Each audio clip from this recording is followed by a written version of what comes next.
Assalamualaikum warahmatullahi wabarakatuh anak-anak. Selamat pagi, apa kabar hari ini? Kelihatannya pada sehat semua ya, Alhamdulillah. Tapi kayaknya si Agus agak murung tuh sedikit. Kenapa Gus? Kayaknya habis diputusin pacarnya semalam. Bercanda Gus. Ya, sebelum kita mulai pelajaran sejarah pada pagi hari ini, alangkah lebih baiknya kita berdoa terlebih dahulu ya. Berdoa menurut kepercayaan masing-masing, berdoa dimulai. Berdoa selesai. Ibu absen terlebih dahulu ya. Ansori, Agus, Bahari, hadir. Ya.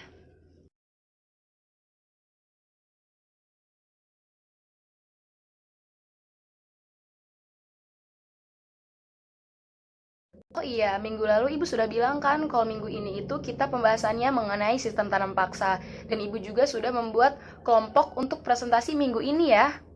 Iya, kelompok satu membahas mengenai aturan tanam paksa, kelompok kedua membahas mengenai penyimpangan-penyimpangan yang terjadi dalam aturan sistem tanam paksa tersebut, dan yang kelompok tiga membahas mengenai dampak-dampak dari pelaksanaan sistem tanam paksa, ya. Semuanya sudah siap? Bagus. Nanti Ibu akan memberi hadiah untuk kelompok yang presentasinya terbaik. Siap semuanya?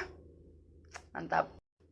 Ya, namun sebelum presentasi, Ibu akan menjelaskan terlebih dahulu apa itu sistem tanam paksa. Tapi sebelumnya, ada yang sudah tahu nama lain dari sistem tanam paksa?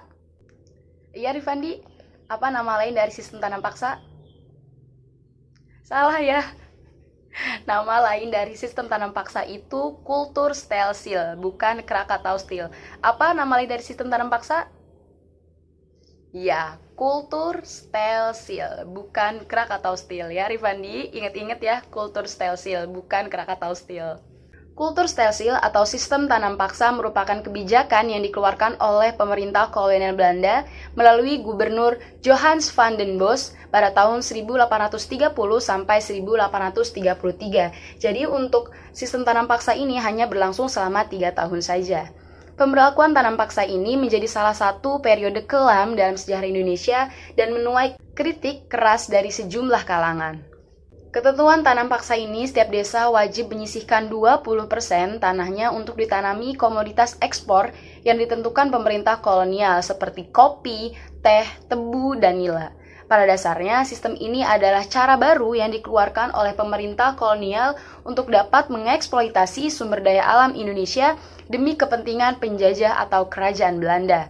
Kultur stelsil dikeluarkan karena kebijakan sistem sewa tanah atau land rent yang diberlakukan pada masa Gubernur Jenderal Thomas Stamford Raffles pada tahun 1811 sampai 1816 ya anak-anak, gagal memenuhi kebutuhan ekspor. Jadi Thomas Stamford Raffles ini gagal memenuhi kebutuhan pada masanya. Nah, lalu secara garis besar, tujuan dari kultur stelsil ini ialah untuk mengatasi krisis keuangan Belanda. Nah, sebelumnya ada yang tahu Belanda itu mengalami krisis keuangan karena apa? Iya, Mega? Nah, betul ya anak-anak, yang dikatakan oleh Mega tersebut bahwa krisis keuangan itu terjadi dikarenakan untuk memenuhi biaya Perang Jawa atau Perang Diponegoro pada tahun 1825 sampai 1830. Nah, maka dari itu Johannes van den Bos ingin menerapkan kebijakan kultur stelsil atau sistem tanam paksa ini pada masa pemerintahannya. Dan pada dasarnya bertujuan untuk mengembalikan kondisi keuangan Belanda menjadi pulih selepas krisis usai Perang Jawa. Selain itu juga bertujuan untuk memberikan keuntungan yang besar bagi pemerintah kolonial Belanda. Namun pada akhirnya kultur stelsil ini akhirnya diberhentikan setelah menuai protes keras dari berbagai kalangan yang melihat bahwa telah terjadi banyak penyelewengan dari pelaksanaan sistem tanam paksa ini. Nah, dari materi mengenai latar belakang dan tujuan dari sistem tanam paksa ini, apakah ada yang mau ditanyakan? Tidak ada? Cukup? Ya, jika cukup, maka dipersiapkan ya untuk kelompok 1 membahas mengenai aturan dan kebijakan dari sistem tanam paksa ini ya. Silakan untuk kelompok 1 langsung maju saja ke depan. Ya, beri tepuk tangan dulu dong untuk teman-teman kelompok 1 yang sudah maju ke depan ini. Selanjutnya dari kelompok 2 yang akan membahas mengenai penyimpangan dari sistem tanam paksa ini. Bisa langsung maju saja kelompok 2. Beri tepuk tangan dulu dong untuk teman-teman dari kelompok 2. Tadi kelompok 1 dan 2 sudah membahas mengenai aturan dan juga penyelimpangan dari pelaksanaan sistem tanam paksa ini. Selanjutnya yaitu yang terakhir mengenai dampak dari sistem tanam paksa ini yang akan disampaikan oleh kelompok 3. Silakan Rifandi dan kawan-kawan langsung maju saja ke depan. Ya, beri tepuk tangan dulu dong. Ya, kita beri applause dulu dong untuk kalian yang sudah menyampaikan materi dengan baik ini. Tapi untuk lain kali lebih diperhatikan dan juga disiapkan untuk presentasi ini ya, agar semuanya terlihat lebih siap dan juga menguasai materinya, oke?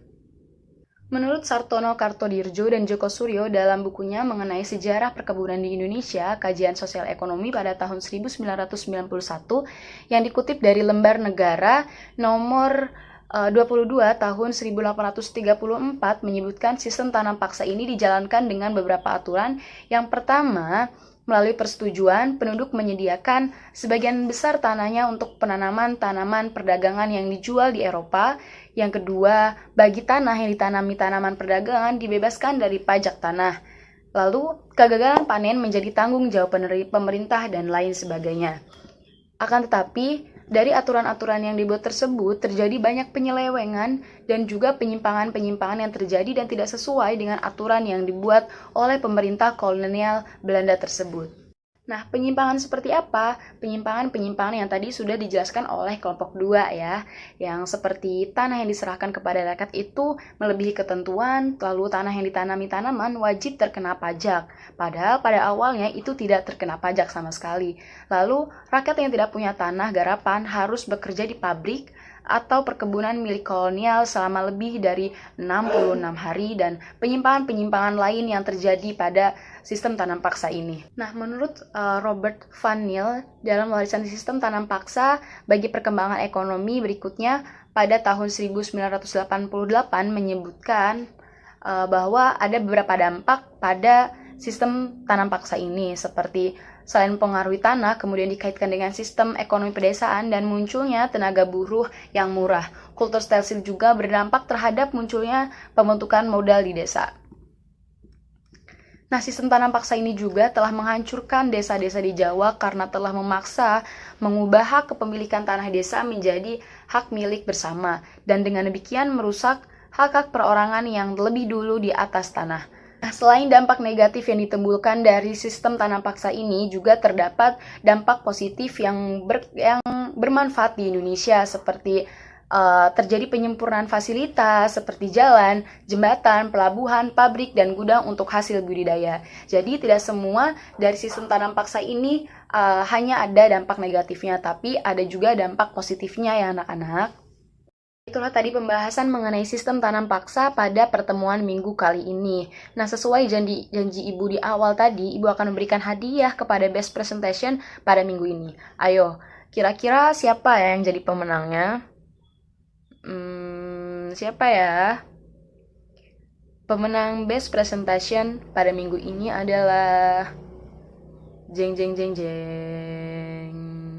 Kelompok 2. Beri tepuk tangan untuk kelompok 2. Selamat ya untuk kelompok 2. Selamat untuk kelompok 2 yang sudah mendapatkan voucher belanja di warung Om Soh senilai 1 juta rupiah tapi nolnya hilang 1. Ya, silakan untuk perwakilan kelompok 2 maju ke depan untuk mengambil hadiah ini. Ya. Silakan Ansori, uangnya jangan ditilep ya. Bagi ke teman-teman, oke? Untuk kelompok yang lain, jangan patah semangat ya. Insya Allah nanti kita pertemuan-pertemuan selanjutnya akan ada gift untuk masing-masing kelompok. Oke, tetap semangat. Nah anak-anak, untuk pertemuan pada hari ini dicukupkan ya. Sampai berjumpa di minggu depan. Tetap jaga kesehatan, mematuhi protokol kesehatan, menggunakan masker, cuci tangan, hand sanitizer, dan menjaga jarak aman.